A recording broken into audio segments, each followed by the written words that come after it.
Dan kita akan coba hidupkan receivernya guys ya.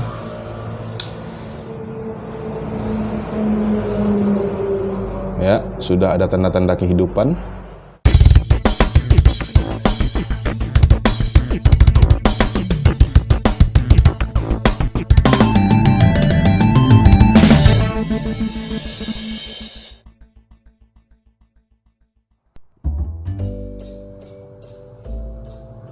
Assalamualaikum warahmatullahi wabarakatuh. Selamat datang kembali di Nubens Channel.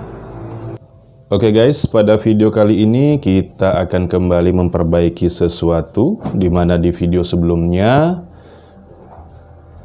saya sudah memperbaiki sebuah televisi merek Sharp dengan tipe Piccolo ukuran 21 inci dengan layar slim. Dan link videonya ada di atas jika Anda belum menonton videonya. Dan pada kali ini telah ada di hadapan saya pada saat ini sebuah receiver parabola guys dengan merek Tanaka tipe T21 New Sakura ya. Dengan kerusakan menurut pemiliknya ini tidak bisa hidup guys ya, alias matot atau mati total ya. Oke, tanpa berlama-lama langsung kita coba apakah betul receiver parabola ini tidak bisa dihidupkan ya. Kita sambungkan ke listrik dan kita coba guys hidupkan. Tombol, kita tekan tombol powernya.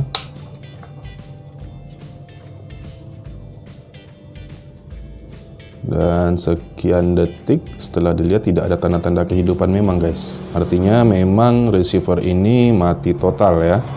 Berarti ada kerusakan di bagian dalam mesin receiver ini ya. Entah itu power supply-nya ataukah mainboard impact-nya. Dan nanti kita akan periksa. Dan terlebih dahulu kita akan buka dulu casingnya. Oke, kita buka dulu casingnya guys. Semoga saja kerusakannya tidak berat ya guys.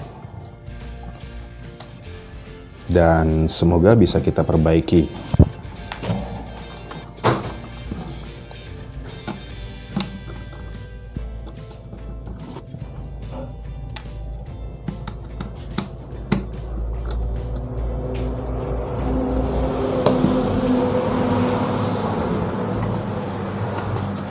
Dan inilah bentuk dalam dari receiver Tanaka T21 New Sakura ini guys ya. Jadi ini adalah bagian power supply yang merupakan sumber tegangan ya dari listrik masuk ke modul ini dan mengeluarkan tegangan rendah ke bagian mainboard impact-nya ini ya. Jadi ini adalah mainboard impact-nya. Jadi untuk semua sinyal satelit, channel-channel siaran, gambar dan suara semua diolah di modul ini guys ya. Dan untuk tipe New Sakura ini bagian dalamnya ini untuk modul mainboard sama power supply itu sama dengan receiver Tanaka juga, tapi dengan tipe Tanaka T21 Jurassic dan T21 Samurai itu sama guys ya. Untuk mainboardnya sama, power supply-nya juga sama. Dan selanjutnya ya kita akan mencoba, sebelum kita menelusuri apa saja yang rusak sehingga membuat receiver ini tidak bisa hidup, kita akan telusuri dulu tegangan dari regulator ini apakah ada masuk ke mainboardnya guys ya. Jadi kita coba ukur dulu. Dan di sini kita lihat pada modul power supply-nya ini ada beberapa tegangan di sini ya, tidak kelihatan guys ya. Di sini ada tegangan 5 volt DC atau 3,3 volt DC guys. Kemudian ada tegangan 15 volt dan 22 volt ya. Sini tidak kelihatan guys tulisannya guys ya. Nah, ini di sini ada keterangannya. Ya, kameranya kurang bagus guys, jadi nggak kelihatan. Oke, terlebih dahulu kita coba hidupkan lagi dan kita akan ukur tegangan yang keluar pada soket output dari regulator atau power supply-nya ini guys ya. Oke, kembali kita hidupkan. Nah, sudah pada posisi on.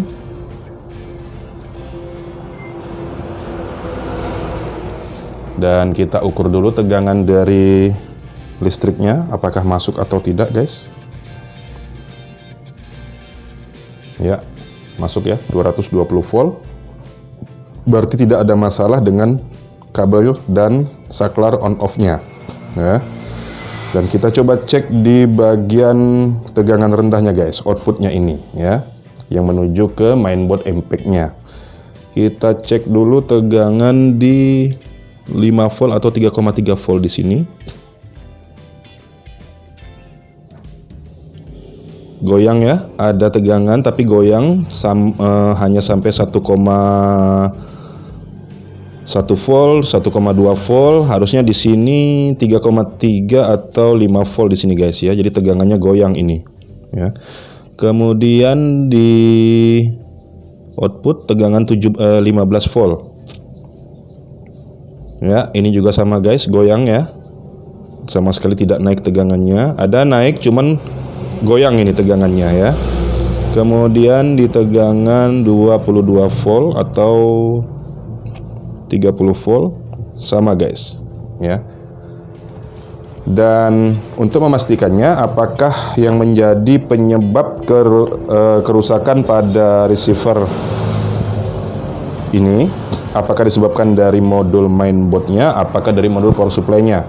Kita akan coba lepas soket tegangan dari regulator yang menuju ke mainboardnya guys ya, ke mainboard MPEG ya. Sudah kita lepas guys. Kita lepas, kemudian kita ukur lagi tegangan output dari power supply-nya atau regulatornya. Kita ukur lagi di 3,3 volt. Ya, sama guys ya, masih berdenyut-denyut. Kemudian 17 volt juga sama, dan di bagian 22 volt. Ya, sama guys. Artinya kerusakannya bukan pada bagian MPEG ya. Jadi kerusakannya hanya pada bagian seputar power supply-nya ini atau regulatornya ya. Dan kita akan coba periksa komponen-komponen yang ada di modul power supply-nya ini guys. Oke, kita buka dulu dari casingnya supaya lebih mudah.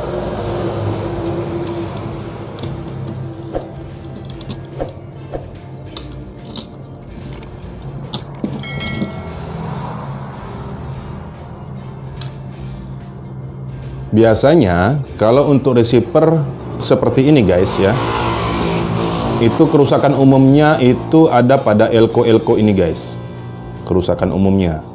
Namun di sini kita lihat secara fisik ini elko-nya sepertinya tidak ada masalah ya, tidak menggelembung, tidak retak ini bungkusnya ya, tidak ada juga yang bocor, tidak ada cairan yang keluar dari elko-nya.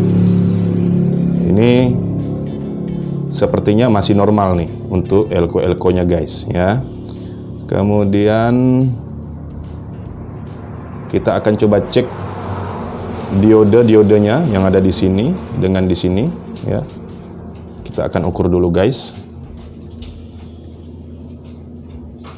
Coba saya matikan lampunya guys. Oh ya, sepertinya lampunya harus dimatikan baru bisa jelas ya. Iya.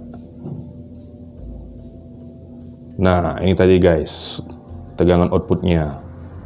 VDD ini tegangan 3,3 volt atau 5 volt biasanya. Kemudian ini 15 volt dan 20 volt ya. Jadi 3 tegangan ini tidak keluar tadi ya. Ada keluar tapi bergoyang tegangannya, artinya tidak normal. Oke, kita cek dulu dioda-dioda yang ada di sini. Kalau untuk Elko-nya kita lihat sepertinya aman-aman saja, jadi belum kita vonis dulu untuk diodanya.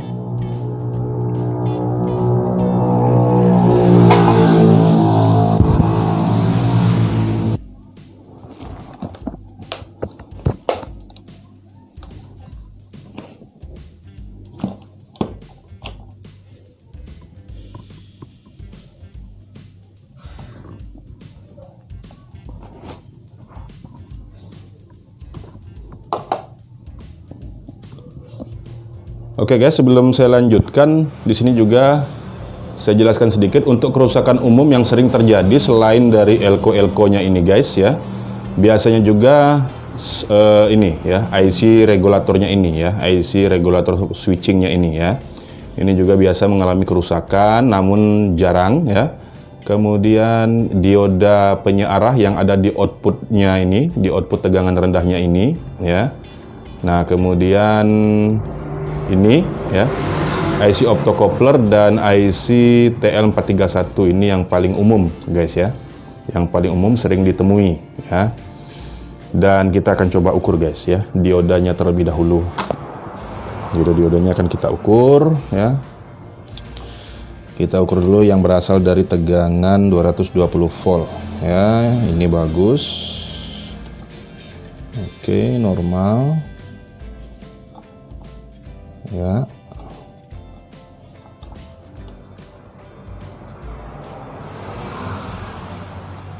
Ya, normal guys ya. Kemudian dioda yang ini oke, ini juga normal. Kemudian yang di sini ini juga normal ya. Kemudian yang ada di sini kita ukur juga di outputnya ini normal guys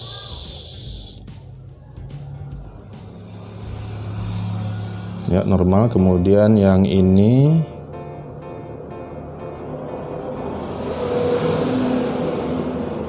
ya, normal semua guys untuk diodanya ya. Diodanya semuanya normal ya. Untuk IC ini tidak bisa kita ukur guys ya. Ini bisa kita ketahui kalau langsung kita ganti, tapi kita belum langsung vonis ke sini. Kita vonis di bagian outputnya dulu guys ya. Untuk optocoupler coba kita cek ya, IC optocoupler 817-nya.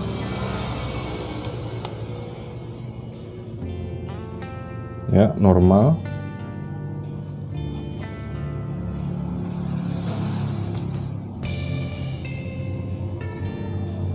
Oke, normal ya. Jadi ini IC optocoupler ini masih bisa diukur guys, karena ini terdiri dari transistor dan diode di dalamnya. Terdiri dari transistor dan dioda LED ya. Kemudian ya, diodenya sudah. Nah, ini kita coba ukur TL431-nya. Yang paling sering juga termasuk umum dan paling sering TL431 ini guys ya. Ya, ini paling sering nih guys ya. Kita coba ukur juga.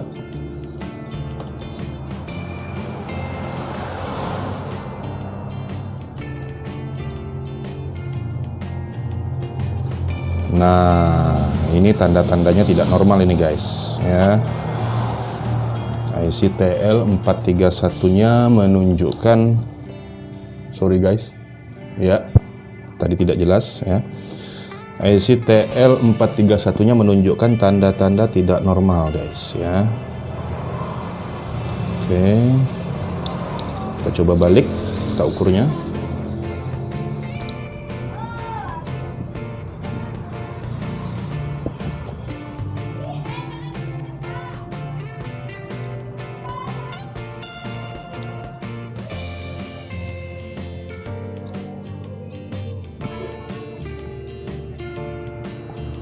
Ya,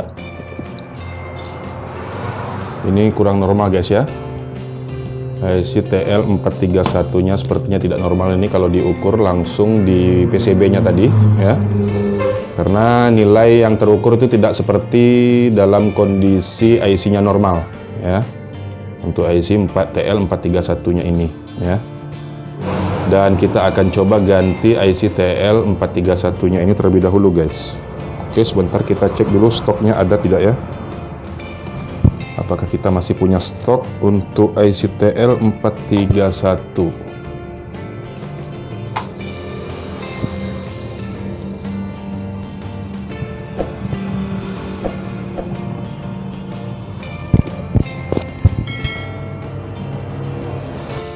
Oke guys, ya kita masih ada stok kebetulan ini IC TL431.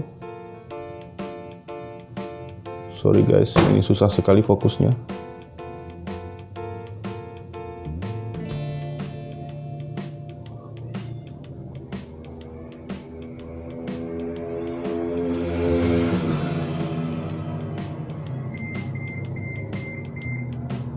Waduh, susah sekali fokusnya ini.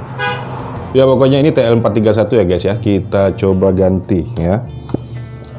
Karena termasuk kerusakan umum juga jika IC TL431-nya ini bermasalah tuh biasa tegangannya memang tidak normal ya. Kita akan coba cabut guys.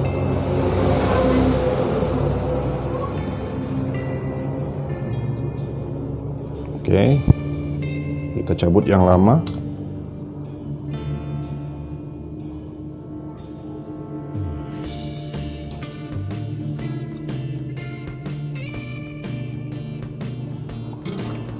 Dan kita pasang IC yang baru ya.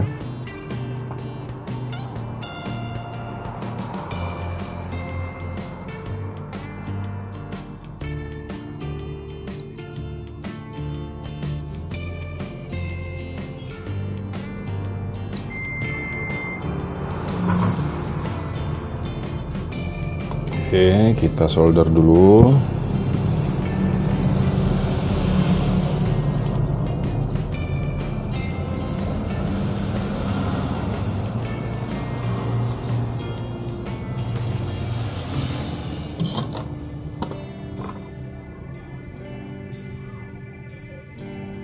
Sudah ya guys, IC TL431 yang baru sudah kita pasang ya. Dan selanjutnya kita cek juga mungkin ada jalur-jalur yang retak. Kalau ada indikasi-indikasi yang retak sebaiknya disolder ulang saja guys ya, untuk lebih memastikan.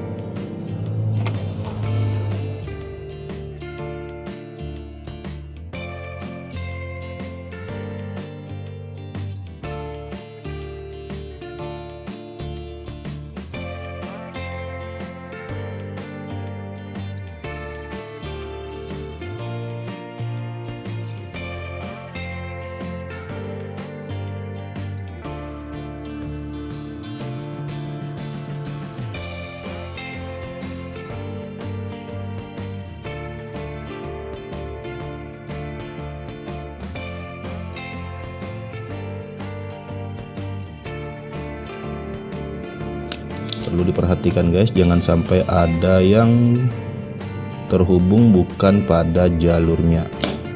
Dipastikan lagi guys.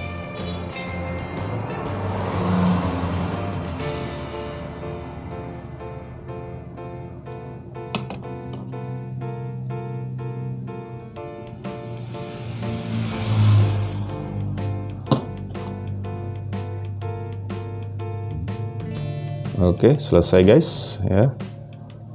Saatnya kita coba pasang kembali modul power supply-nya ke casingnya guys ya. Jadi ini sudah kita solder ulang timah-timahnya supaya lebih awet, dan tadi IC TL431-nya juga sudah kita ganti.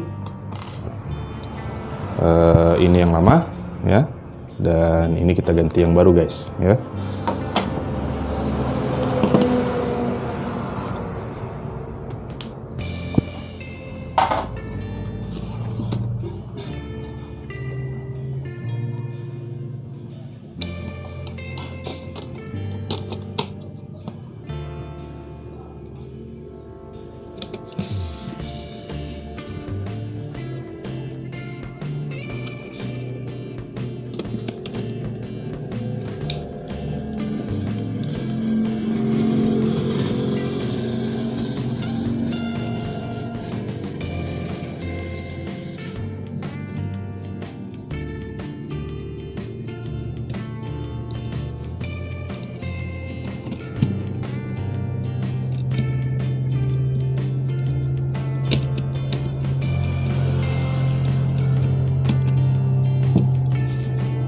Dan sebelum kita hubungkan langsung ke bagian modul impact-nya guys, kita tes dulu regulatornya ya. Kita ukur terlebih dahulu tegangan yang keluar dari regulatornya ini, apakah sudah normal atau belum ya.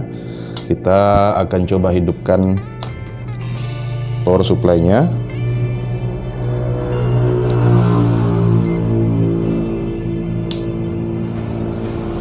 Oke. Kita coba guys, kita ukur.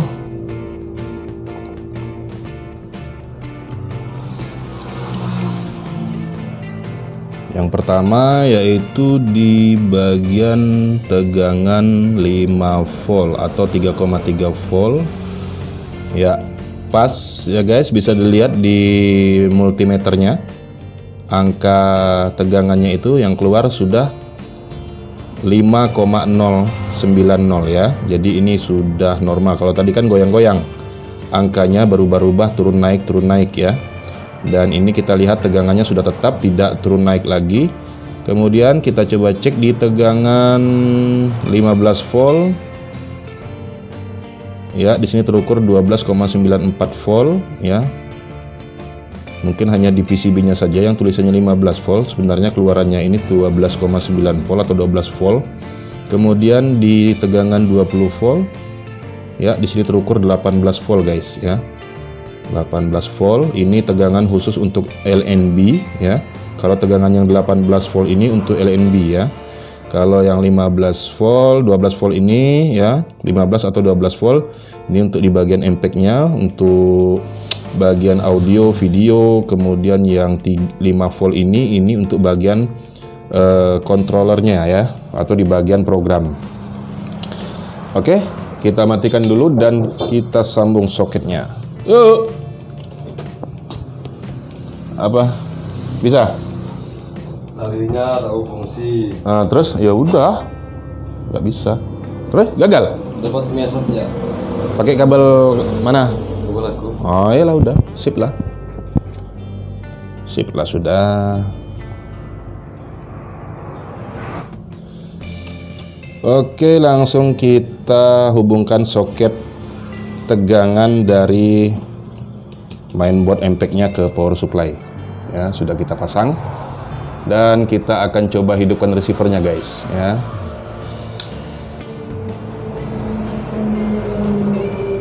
Ya, sudah ada tanda-tanda kehidupan.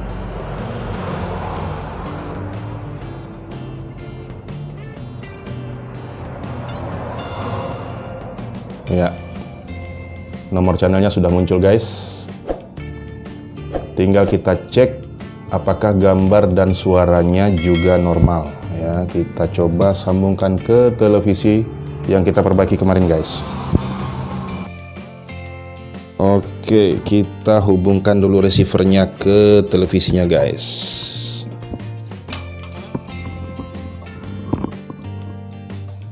Sambung dulu kabel audio videonya. Kemudian antena parabolanya juga kita hubungkan.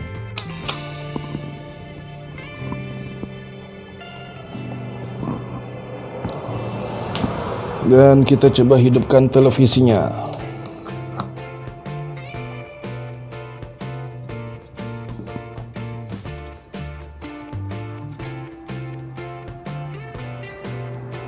Oke, muncul guys, namun tidak ada sinyal.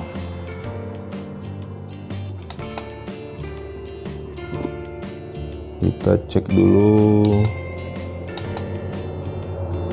Laki atau perempuan, Ya, muncul guys. karena ke anak-anak kecil. Risa sendiri apa? Oke, bagus ya. Sudah ada gambarnya, suaranya juga ada. Artinya receiver ini sudah bekerja seperti biasa, sudah normal kembali guys ya. Kita coba channel lain.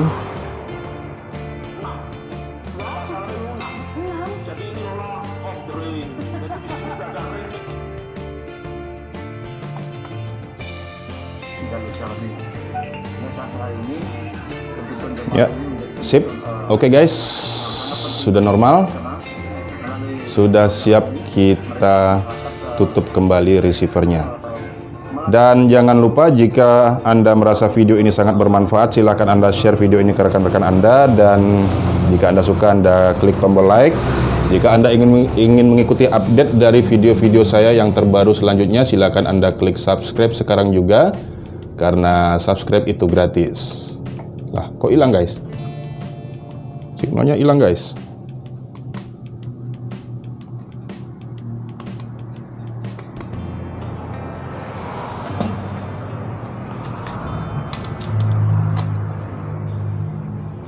Ini kabelnya sepertinya ini guys ya, kabel receivernya, kabel parabolanya yang bermasalah ini ya. Sebentar, kita pastikan lagi guys.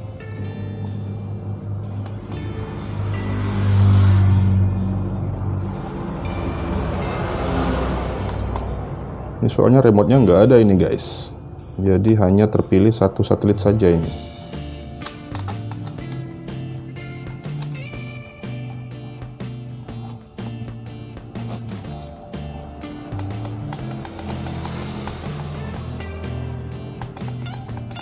Nah, ini antenanya yang bermasalah ini.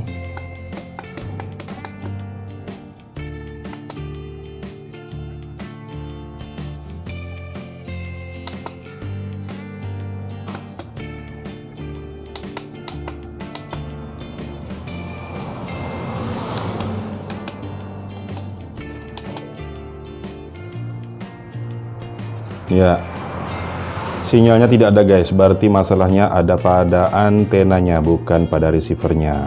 Nah, ini ada ini.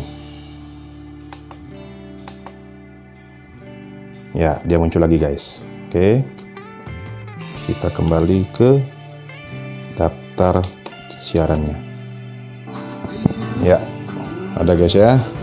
Jadi bukan masalah pada receivernya, tapi pada kabel parabolanya atau antena parabolanya ini.